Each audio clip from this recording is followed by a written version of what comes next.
Andrei Martyanov is a military analyst and author of the highest ribbon. And I'm glad to say he joins us now to test my thesis, Andrei, that it is the 11th hour in the conflict in Ukraine, the NATO-Russia war in Ukraine. Do you share that view?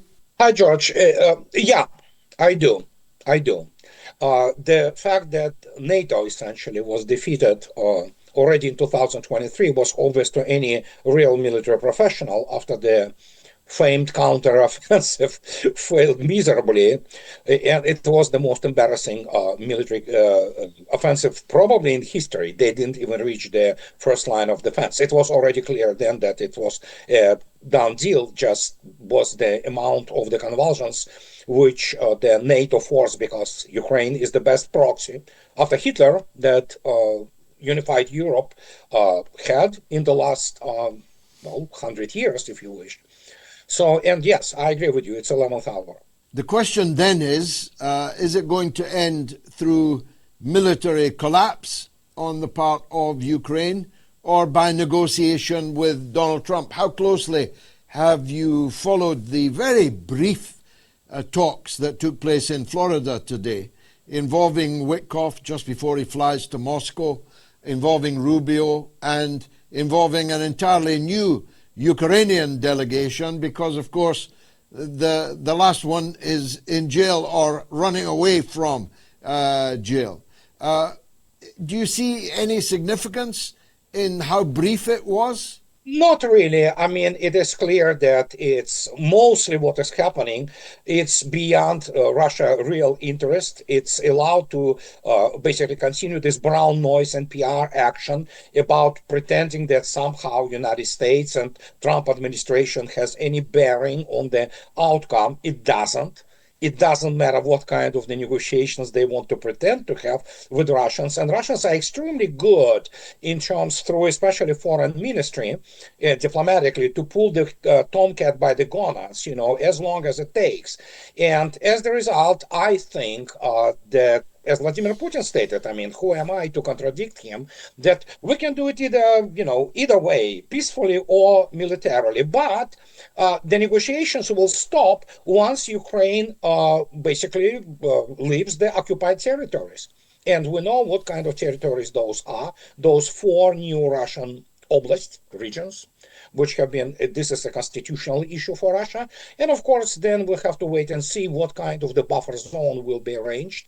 And it is being arranged as we speak. So there is no need for Russia to stop military activity. And Russia can do it as long as it takes. And in this case, there are some indications of the collapse on the front. Obviously, even the incompetent Trump administration is being sometimes informed by such people, even Driscoll. Mr. Driscoll, together with the chief of the U.S. Army Staff, Lieutenant General, I believe, George, that's his name, they already came out 2 days ago.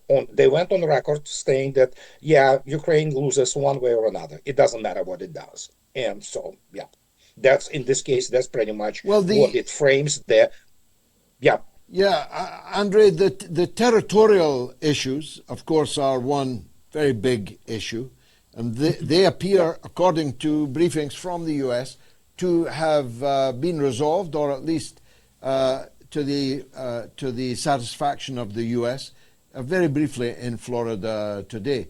But that tends to suggest that the territorial sacrifice that Ukraine is ready to make is of limited.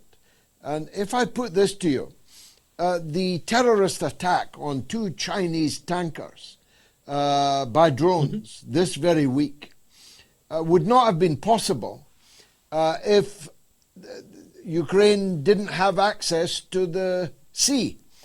And that raises for me the question of, if they can do that at will and cause such devastation, environmental, economic, and international. This was Kazakh oil. These were Chinese tankers. And the Ukrainian armed forces sunk them, fired missiles at them and set them on fire. Are we sure that Russia will accept a territorial gain only of the 4 republics that are now in Novorossiya? It's a difficult question, really. I am obviously not privy to discussions in the Russia Security Council, which really matters here. And I wish I was the fly on the wall there for 30 minutes at least. But listen, it's all about how the political process begins to roll down the, so to speak, the slope. It is clear that at some point of time, that obviously Russia can take Odessa. It goes without saying if it comes down to it. But Russians are not going to be dealing just with the territorial issues. Many people do not understand the severe reality of that, which is beyond even the, returning Odessa to where it rightfully belonged since the times of Catherine the Great, which is Russia. But the point is, it's war not between Russia and Ukraine. Ukraine is a virtual state supported financially and militarily by the what it amounts to NATO, combined West. And the task for Russia today, despite the fact that we obviously have all discussions, PR statements and things of this nature, is obviously the complete demilitarization of the NATO.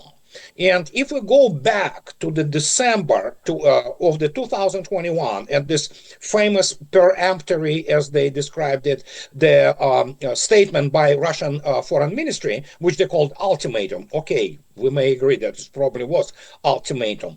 One of the key points there was the NATO rolling back to the borders of 1997. And this demand, essentially, it never actually have been removed from those things. Of course, their conditions have been modified somewhat, but in the end, it is about demilitarizing Europe and basically European part of NATO. So we have to keep this in mind. Odessa, in this case, while becoming very important, for example, in access of the of Ukraine, or rather people who control it now, it is controlled from London and from Paris. They still they have this urge to place whatever the troops they can muster into Odessa. They're going to be killed, of course. But the point is that it's not the most important point, because obviously, against the background of what is happening on the front, yeah, it's a very unfortunate situation. It is very bad in many respects. But many people do not remember, for example, about a year ago, a very large Russian bulker, which was transporting, by the way, the lead for one of the reactors at the Akuyu, which is being erected by Russians in Turkey, Akuyu nuclear power plant, Ursa Major, was sunk. And everybody knows how it was sunk, when suddenly it's the only one which, and I understand, United Kingdom can deploy to the sea, astute nuclear power submarines surfaced after the Russian salvage ship and arrived there to check what happened, how this Ursa Major vessel was sunk. So piracy and sabotage and terrorism on the shipping lanes of communications will continue. It doesn't matter if Russians take Odessa or not. It's just that because everybody understands also that those are non-uncrewed cutters, basically. That's what they are. They're drones, surface drones. They are supplied by Great Britain. It's a well-known fact. And there were a number of strikes on those assembly areas, and they will continue. But it is what it is. That's war. You win some, you lose some, but the reality is the terrorism and sabotage on the shipping lanes of communications will continue, and not in the Black Sea only. In the end, we have to remember that both Bulgaria and Romania are NATO members. And those things can be launched from there for all intents and purposes. So, and that will not change in any way basically the significance of taking Odessa or not. It just will be the part of Russian city eventually, but NATO will be able, or whoever basically drives the NATO policies, will be able to continue those sabotage and anti-shipping, commercial shipping operations from Constanza, for all intents and purposes, or whatever the other, port in Bulgaria or something else in Romania. So that's what it is. It just cannot be changed in this way, Well, just look, by narrowly taking. of course, you're right. You're right, Professor, on all of that, for sure. So let's switch to the non-territorial issues. The first among those, you already identified that this war cannot end with Ukraine joining NATO, or for that matter, Yeah, NATO absolutely. being in Ukraine at all. That's axiomatic, surely. Russia didn't Yeah. make all this effort, this sacrifice, Yeah. to allow a rump Ukraine to join NATO. But what about the peculiarly British and French obsession with non-NATO European forces coming into Ukraine as some kind of reassurance force? Heaven knows, neither politically nor economically can Britain or France afford this, but they are, it seems, obsessed with doing it. What would be the likely Russian reaction to that? These forces will be killed. They will be annihilated. That's simple as that. They will be hunted down and killed. So it doesn't matter in what manner. It could be standoff weaponry.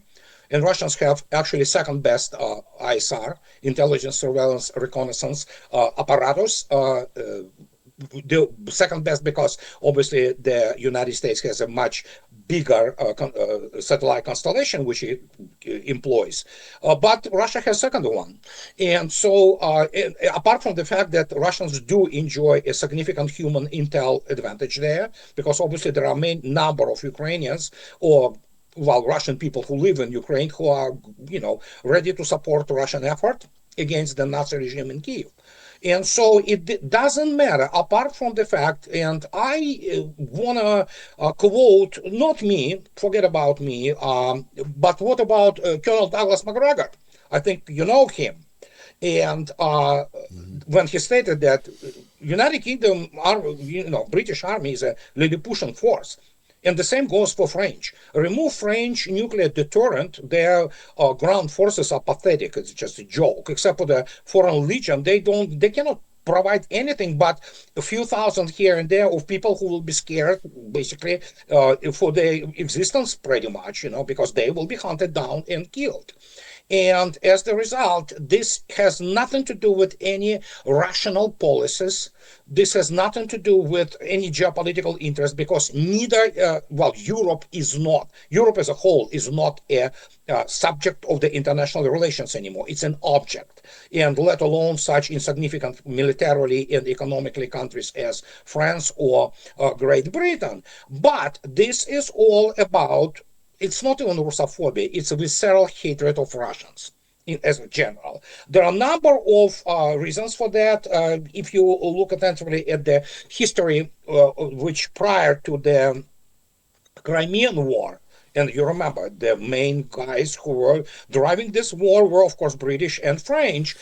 During the Crystal Palace heyday, which was Halcyon Days, which was erected for the World Exhibition, there was already there at that time, which was prior to the Crimean War, a huge anti-Russian sentiment in British society, which was driven by very much business circles, and especially British businessmen who were very, very upset by the fact that Russian businessmen and Russian trade was beginning to penetrate the traditional, British markets, so to speak, colonial markets, granted that. And so, and as a result, the fact that Russians just basically eliminated Turkish fleet at Sinop in 1853. It was just basically a pretext. It was just, they said it casus belli, let's go in and do whatever they did, to Sevastopol after the 349 days of siege. And Leo Tolstoy, of course, was there, and we know the story after that.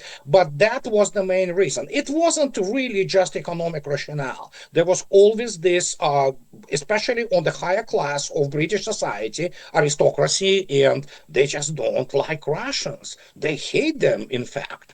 A beautiful story from 1941-42, when the trade union of the British engineers and British machinists were actually accused. Colonel Brabazon, who at that time was the guy who was in charge of providing some aid, limited as it was, but it was heroic effort on part of English people, British people, to support Soviet Union in the World War II. That they accused him of sabotaging essentially the supply of the, British aircraft, and Brabazon was in charge of this. Well, he had also the plane named after him after World War II. And so that was the difference, between the regular English people and obviously aristocratic. Brabazon was an aristocrat, and from the higher society. They just don't like Russians. You've been a member of parliament, George. I'm pretty sure you know the mood there, So the higher upper echelons of British power. It's an issue I'm particularly exercised about. But I make the point that you yourself did, by inference, that when Yuri Gagarin came to the industrial heartland of England, he was lionized by the mass of the people, the working people. Absolutely. In Fife, in Scotland, there is still a road called Yuri Gagarin Way, and no one has dared to touch it. When the famous Moscow Dynamo came and toured Britain with Lev Yashin in the goal, they were loved by the people. So there is a struggle in Britain between those elements of the ruling elite who hate Russia and Russians, and hated them long before Putin, long before the Bolsheviks. They hated them, as you just pointed out, in the 19th century. I'd love to talk with you at length more about that, but alas, the hour is against us. Just one last issue I'd like to raise with you. We've talked about the territorial. We've talked about the post-war military situation and relationships and alliances that would be acceptable. The third one is the economic, isn't it? The West has stolen hundreds of billions of Russia's sovereign wealth. It was a very foolish move to trust these people with your sovereign wealth, by the way, and I hope that's not a mistake that will ever be made again. But no, this theft can't be post facto washed, can it? We can't surely expect Russia to agree to the use of their sovereign wealth to rebuild Ukraine, for example, or rearm Ukraine. Russia's demand surely will be for its own money back. Absolutely. And here's the interesting thing. There is now the school of thought which formed in Russia, and I would say I lean towards it, that actually there are no any more sovereign funds. They have been stolen. And that partially explains the hysterical, desperate, situation in the Europe, especially, which first it took part in the laundering money through the Zelensky regime. For example, DNC, Democratic National Committee in the United States, Biden administration, those criminals like Sullivan, Blinken, and Biden family itself, they benefited greatly from those funds which United States provided to Ukraine, allegedly fight Russians, whatever the Russians wanted to do. I don't know, conquer the world. But the point is that we don't even know if they are there anymore. Because, as already stated, there is a very strong indication that part of this hysteria and part of this, basically rabid Russophobia on part of the European elites is conditioned by the fact that money are not there. They have been stolen. They have been used for any other purpose, for all kinds of purposes. And now there is a huge possibility that once this fact is uncovered and exposed, that will be the end of Europe. Well, it already happened. The end of Europe is fait accompli, but it's going to be their complete moral, degradation. And after that, Europe is done essentially as even the power which can provide some financial services. This is not to say that everything will collapse, in one day, but it is a serious geopolitical issue. It's not just merely issue of economic issue. And again, economics and geopolitics are, interconnected tightly. And so, what can I say? Obviously, Russia is not going to agree to anything. And again, it doesn't matter what they propose, 28 points, 21, 19, then it's going to be 42, and then maybe 168. Nobody knows how many points they will offer. But again, I quote highest Russian political echelon, the Russian, basically Putin and Lavrov and people of this stature, when they say that, well, yeah, this is not a plan. These are just points which could serve as the foundation for further discussions. There is no peace plan. There never was any. And obviously, all those points, they will be discussed. And as we all know, the devil is always in the details. And yes, it is absolutely out of the question that Russians will agree on something when they can basically defeated combined West, which did happen. And so actually, these are conquered who have to submit to the conditions. And the question now is what we observe, obviously, in our world saturated with mass media, that there is a huge spin in the West. Russians, meanwhile, are pretty nonchalant about it because they know what they can do militarily. And the only thing which matters in the end is what happens in the front lines, not what they say in all those, exquisite or, exceptional saloons or whatever clubs in the combined West. It's absolutely meaningless shaking of the air. They just produce some decibels, and that's about it. It has no bearing on the outcome and how it will be shaped politically and judicially.